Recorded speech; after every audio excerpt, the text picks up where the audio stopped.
ಜಿಕೆವಿಕೆಯಲ್ಲಿ ಅಂತಾರಾಷ್ಟ್ರೀಯ ಹೂವು ಹರಾಜು ಮಾರುಕಟ್ಟೆ ನಿರ್ಮಾಣ ಮಾಡಬೇಕು ಅಂತ ತಯಾರಿ ನಡೀತಾ ಇದೆ. ಬಟ್ ಆದ್ರೆ ಇದಕ್ಕೆ ಈಗಾಗಲೇ ವಿರೋಧ ವ್ಯಕ್ತ ಆಗ್ತಾ ಇದೆ. ಒಂದಷ್ಟು ಕೇರ್ ಮಾರ್ಕೆಟೇ ಶಿಫ್ಟ್ ಆಗ್ಬಿಡುತ್ತೆ ಹೂವಿನ ಮಾರ್ಕೆಟ್ ಅಂತ ಹೇಳಿ. ಸೊ ಏನು ಅದು ಗೊಂದಲ ಸರ್? ಖಂಡಿತವಾಗ್ಲೂ ಈ ಗೊಂದಲ ಇದೆ.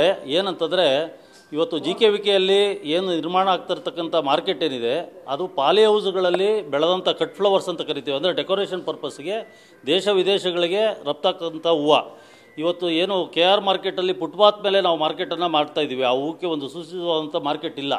ಇವತ್ತು ಏನು ಆಪಾದನೆ ಮಾಡ್ತಾಯಿದ್ದಾರೆ ಅದು ಬಂದು ಬಿಡಿ ಹೂವು. ಅಂದರೆ ಪೂಜೆಗಳಿಗೆ ಈ ಮಲ್ಲಿಗೆ, ಶಾಮಂತಿಗೆ ಮತ್ತು ಏನು ಕನಕಾಂಬರ ಇಂಥ ಒಂದು ಪೂಜೆಗೆ ಬಳಸೋಂಥ ಹೂಗಳು, ಹೂಗಳಿಗೆ ಅದು ಬಿನ್ನಿ ಮಿಲ್ಲು ಮತ್ತು ಮಾರ್ಕೆಟಲ್ಲಿ ಅದಕ್ಕೆ ಒಂದು ಶಾಶ್ವತವಾದಂಥ ಮಾರ್ಕೆಟ್ ಇದೆ. ಆದರೆ ಇದು ಕಟ್ ಫ್ಲವರ್ಸು. ಸೊ ಹಾಗಾಗಿ ಅವರಿಗೆ ಒಂದು ತಪ್ಪು ಮಾಹಿತಿ ಇದೆ. ನಮ್ಮ ಸಿಟಿ ಮಾರ್ಕೆಟೇ ಚೇಂಜ್ ಆಗಿಬಿಡ್ತಾ ಇದೆ, ಇಲ್ಲಿಂದ ಶಿಫ್ಟ್ ಆಗಿಬಿಡ್ತಾ ಇದೆ ಅಂತೇಳಿ. ಹಾಗಾಗಿ ಈ ಮಾರ್ಕೆಟ್ಗೂ ಆ ದಿವಾಕರನ್ ಅಂತ ವ್ಯಕ್ತಿಗಳು ಏನು ಇವತ್ತು ಆಪಾದನೆ ಮಾಡಿದ್ದಾರೆ ಅವ್ರಿಗೂ ಇದಕ್ಕೂ ಯಾವುದೇ ಸಂಬಂಧ ಇಲ್ಲ.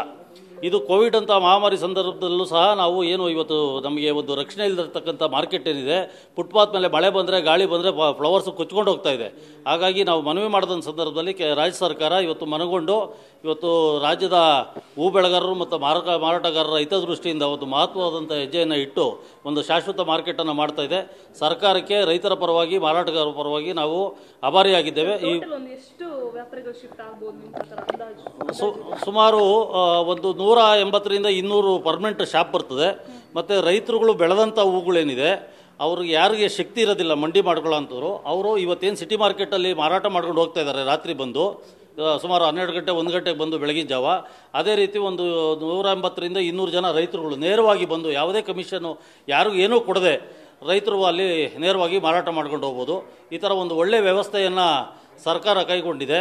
ಹಾಗಾಗಿ ಎಲ್ಲರೂ ಸಹಕರಿಸಬೇಕು ಅಂತೇಳಿ ಈಗ ಆಲ್ರೆಡಿ 100 ಕೋಟಿ ವೆಚ್ಚದಲ್ಲಿ ಸರ್ಕಾರ ಕೈಗೊಂಡಿದೆ. ಅದರಲ್ಲಿ 25 ಕೋಟಿ ಹಣನೂ ಬಿಡುಗಡೆ ಆಗಿದೆ.